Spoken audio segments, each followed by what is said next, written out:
মদিনাতে আল্লাহ রাসূল একদিন ক্লান্ত হয়ে বাড়িতে ফিরলেন।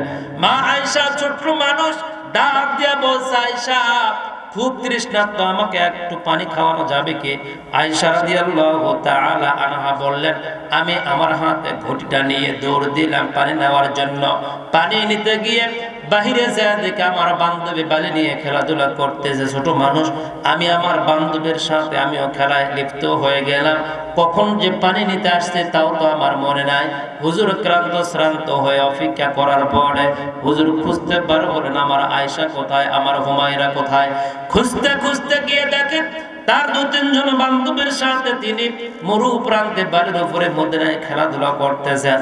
হুজুর দেখে মা আয়েশার এত সুন্দর চেহারা, এই চেহারাটার উপরে রোদের তাপ পড়ে, রোদের কিরণ পড়ে চেহারা একেবারে লাল হয়ে গিয়েছে। হুজুর ঠিক রোদের সামনে দাঁড়ায় মা আয়েশাকে ছায়া দিয়ে দিলেন। জোরে কন্যা আল্লাহু আকবার। ছায়া দিলেন। মা আয়েশা কিছুক্ষণ তারপরেও খেলাধুলা করলেন। এক পর্যায়ে ঠান্ডা উষ্ণ ভাব এইটা যখন অনুভূত হইল, ওই সময় মাথাটা উঁচু করে ভাবতেছেন মনে হয় বেলা ডুবে গিয়ে বাড়িতে যায়। মাথা উঁচু করে দেখে আল্লাহ রাসূল তার স্বামী দাঁড়ানো। জোরে কন্যা আল্লাহু আকবার। এই দৃশ্য দেখে মা আয়েশা চুপচাপ আর কোনো কথা বলতেছেন না, থরথর করে কাঁপতেছে। পিচ্ছি যে মেয়েগুলো আছে যার মনে তাই খেঁচা দৌড়, পেছনের দিকে তাকান নাই, একেবারে দৌড় ডাইরেক্ট বাড়িতে যে ঢুকছে। মা আয়েশা মাথা নিচু করে থরথর করে কাঁপতেছে, ঠোঁট দুটো নড়তেছে। হুজুর আয়েশার ডান হাতটা ধরলেন, ধরে বললেন, আয়েশা খেলাধুলা কি এখন করবেন নাকি বাড়িতে যাবেন? হুজুর বললেন, আয়েশা খেলাধুলা করবেন নাকি বাড়িতে যাবেন? কতদিন আপনার স্ত্রীকে আপনার শ্বশুর শাশুড়ির সামনে আপনি করে বলছেন? আমার ভাইয়েরা, কেন আপনার স্ত্রীকে আপনি সম্মান মর্যাদা দিবেন? কারণ আল্লাহ রাসূল নিজেও স্ত্রীদেরকে সম্মান মর্যাদা দিতেন। হুজুর বলেছেন সবচেয়ে প্রিয় আমার কাছে নারী স্ত্রী। মা ফাতিমাকে হুজুর বেশি ভালোবাসতেন, খাদিজাকে সম্মান ইজ্জত করতেন। হুজুর তার জীবনেও কোনোদিন খাদিজাকে তৈরি করে রাখে নাই। আপনি ছাড়া কখনো হযরত আয়েশাকে কথা বলে নাই। আমার ভাইয়েরা, সম্মান কেন করবেন? হুজুর করেছে সেই জন্য করব। যেহেতু আমি মুসলমান এই জন্যই করবো, এতটুকুই নয় রে মুসলমান। খালিপাড়া উত্তরায়ের আগামীকালকে যদি কোনো একটা মেয়ের বিয়ে হয়, দেখবেন সেখানে 3 থেকে 400 মানুষ বিবাহের দাওয়াত পায়। কিন্তু মনে রাখবেন এই বিবাহের 400 মানুষের ভিতরে 2 জন মানুষের কোনো আনন্দ থাকে না, কোনো বিনোদন থাকে না। একটা হলো মেয়েটার বাবা, অপর মেয়েটার মা। কথা বলেন ঠিক কিনা? যাদের মেয়ে বিয়ে দিয়েছেন তারাই কেবলমাত্র বোঝেন। আমার ভাইয়েরা, সন্ধ্যা যতই ঘনিয়ে যায় মেয়ের বাবার মন খারাপ হয়ে যায়, বরপক্ষর মনের আনন্দটা বেড়ে যায়। সন্ধ্যাবেলায় মেয়েটা চলে যাবে বিদায় নিয়ে, এমন সময় বলা হয় মেয়ের মা কোথায়? দেখবেন রান্নাঘরে গিয়ে মাথা নিচু করে দুধ ভাত মেখে নিয়ে আর হাত উঠাইতে পারে না, ভাতটা নিয়ে জামাইয়ের সামনে প্রেজেন্ট হতে পারে না। আমার ভাইয়েরা, প্রতিবেশী মেয়ে মহিলারা বলে, ভাবি চলেন না বিদায় দিয়ে আসেন। তখন বলে, তোরা বুঝবি না আজকে আমার বিদায় দেওয়া যে কতটা যন্ত্রণা, কতটা যে কষ্ট। দেখবেন জোর করে মেয়েটার মাকে যখন মেয়ের সামনে প্রেজেন্ট করা হয়, ওই সময় মেয়েটার জামাইকে 2 মুঠো খাওয়ায়া দেয়, কিন্তু মেয়ের মুখে দিতে গিয়ে অনেক মা ওই জায়গায় সেন্সলেস হয়ে পড়ে যায়। কথা বলেন ঠিক কিনা?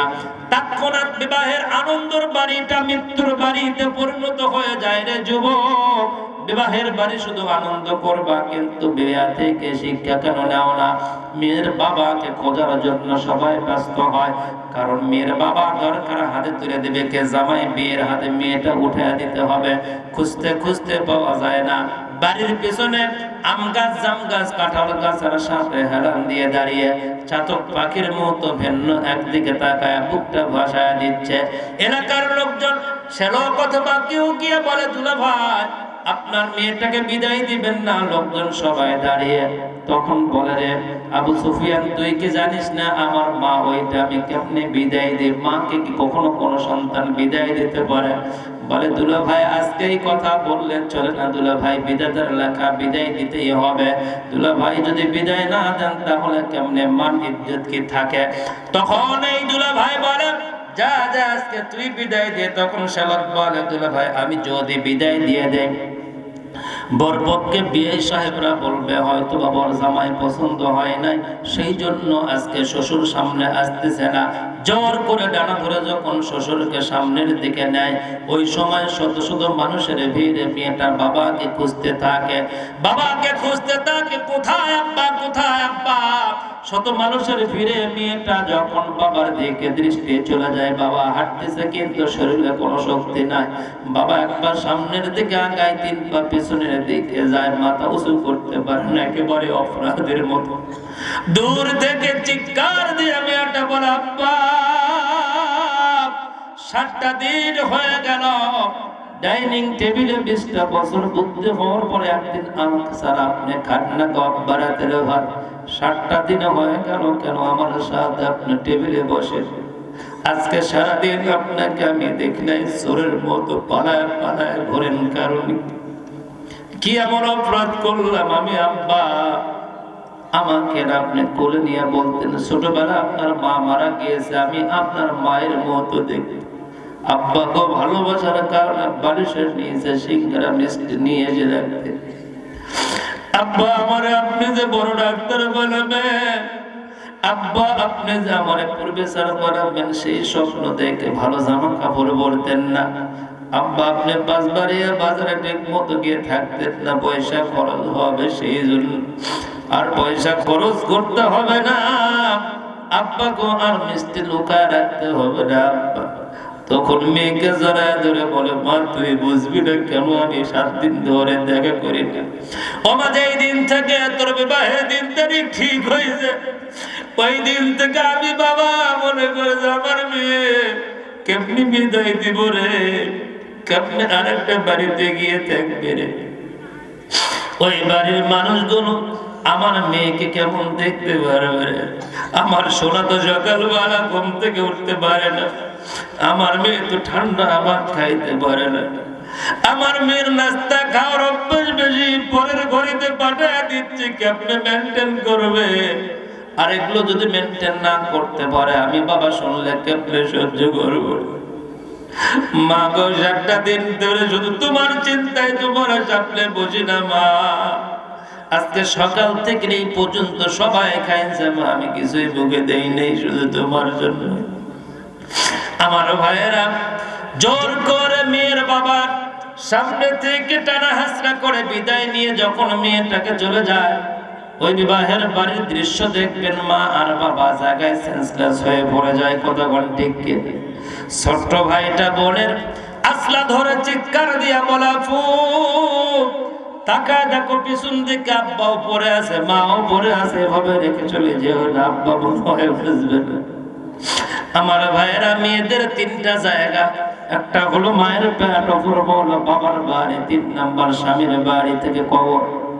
তাই আপনার স্ত্রী বাবা মার সম্পর্ক সব শেষ করে, তাদের মায়া মমতা, তাদের চোখের পানি দিয়ে, তাদের স্বপ্নের রাজকন্যা আপনার বাড়িতে চলে আসছে, ওই যে আসছে না আসতে আজ পর্যন্ত সে ফিরে যায় না। অসুস্থতা যতই বাড়ুক, যতই ঝুঁকি নিতে হোক, সব কিছু নিয়েছে শুধু আপনার জন্য। আপনার জন্য তার জীবন যৌবন বিসর্জন দিয়েছে, সাদা চামড়া কালো করেছে, একেবারে সুন্দর মানুষটা ময়লা হয়ে গিয়েছে শুধু আপনার জন্য। আপনার স্ত্রী থাকার পরেও পরের স্ত্রীর প্রতি নজর দিবেন না। খবরদার অন্যের সামনে আপনার স্ত্রীকে তুচ্ছ তাচ্ছিল্য করে গালি দিবেন না। খবরদার সন্তানের সামনে কোনো মাকে বেইজ্জত করবেন না। মা বাবা তুলে কোন নারীকে গালি দিবেন না, আল্লাহ সহ্য করে না রে বাজান। আজকে হয়তো বা স্ত্রী আছে, দাঁত আছে, দাঁতের মর্যাদা বুঝতে চান না। যেই দিন ওই পাগলি থাকবে না, ওই দিন রাস্তাঘাটে এতিমের মতো ঘুরবে। আপনার পুত্র বধূ আপনার স্ত্রীর মতো আপনার সেবা যত্ন করবে না। আপনার ছোট ছেলে বড় ছেলে আপনার স্ত্রীর মতো করবে না। আজকে অসুস্থ হয়ে গেলে আপনার স্ত্রী যদি শ্বশুর বাড়িতে বেড়াইতে যায়, 7 দিন পর্যন্ত অসুস্থ হয়ে বিছানায় টয়লেট করেন, তো দেখি কে পরিষ্কার করে? অথচ স্ত্রী থাকা অবস্থায় থুতু যদি অসুস্থ হলে থুতু ফালানোর জন্য একটা ব্যবস্থা করে দেয়, টয়লেট করার জন্য ব্যবস্থা করে দেয়, গরম পানি ব্যবহার করার জন্য ব্যবস্থা করে দেয়। এই জন্য নারীদের মন নরম, খবরদার নারীদেরকে কষ্ট দিবেন না, জুলুম করবেন না, অযথা তাদেরকে গালি দিবেন না। আল্লাহ তাআলা আপনাদের দাম্পত্য জীবন সুখময় করে দেন, বলুন আমিন।